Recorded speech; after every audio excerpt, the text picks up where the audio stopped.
안녕하세요. 공인중개사 한동규입니다. 오늘은 아직 등기 전인, 즉 미등기 신축 아파트 분양권 전세 계약 시 주의사항에 대해서 알아보겠습니다. 참고하시고 모두들 안전한 거래하시길 바라겠습니다. 신축 아파트랑 오피스텔의 경우 완공 직전에 주택 및 오피스텔의 미등기 분양권을 활용한 전세 계약이 일반적으로 발생을 합니다.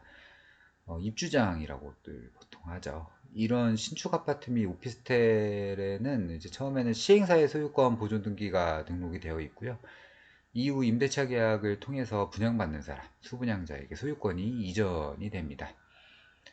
그러나 이 소유권 이전 등기가 완료되기까지는 시간이 소요가 되고요. 이동안 집주인 명의의 등기부등본을 열람이 안 되고 전세권 설정도 불가능합니다. 이러한 이유로 이 미등기 상태의 부동산에 대해 전세 계약은 신뢰성과 안전성에 대한 우려를 가질 수가 있는데요.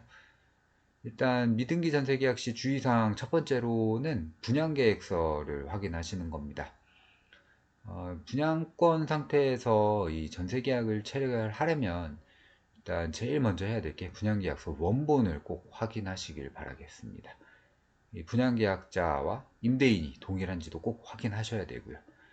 물건이 아직 등기부에 등록이 되지 않았으니까 소유자 정보를 확인하기 위해서는 분양사나 시행사에 문의를 하셔야 합니다. 그리고 이 분양권 상태에서의 임대차 계약은 분양사 또는 신탁회사가 소유자이고 소분양자는 이 소유자가 아니기 때문에 임대차 계약에 문제가 발생할 경우 시행사가 책임을 지지가 않습니다. 수분양자의 분양대금 납부 현황이나 중도금 대출 현황, 미납 현황 등은 꼭 확인을 하셔야겠습니다. 분양권 상태의 임대차 계약은 소유권 이전 전에 진행이 되므로 이 소유권 이전에 문제가 없는지를 확인해야 합니다. 잔금일까지 분양대금을 완납하고 소유권 보존 등기를 접수해야 하고요.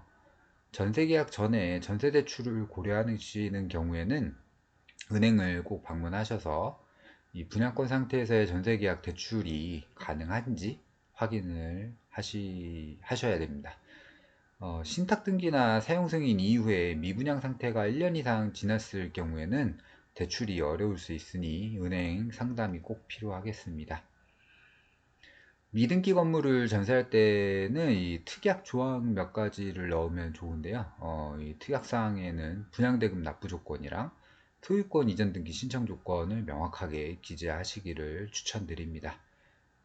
특약사항에서 안내를 해드리자면 이 잔금일에 분양대금을 완납하고 이후 소유권 보존 등기를 수분양자 이름으로 접수한다.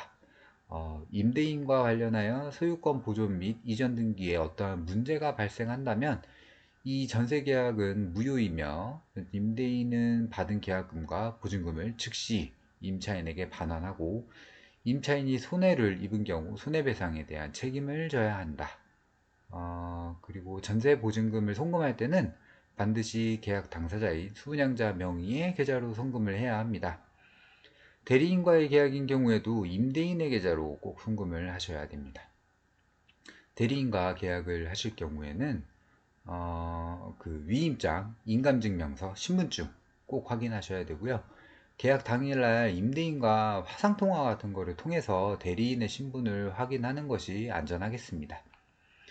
오늘은 미등기 신축 아파트 전세 계약 시 주의해야 할 점에 대해서 알아보았습니다.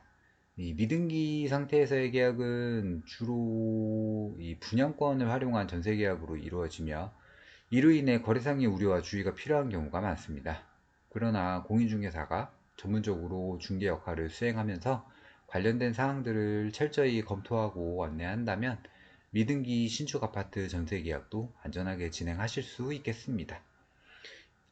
이번 영상을 통해서 안내해드린 내용을 통해 이 중요한 사항들을 파악하시고 당황하지 않고 안전하게 거래를 진행하시기를 진행하실 수 있을 겁니다. 부동산 거래하실 때 꼭 참고하시기 바라겠습니다. 감사합니다.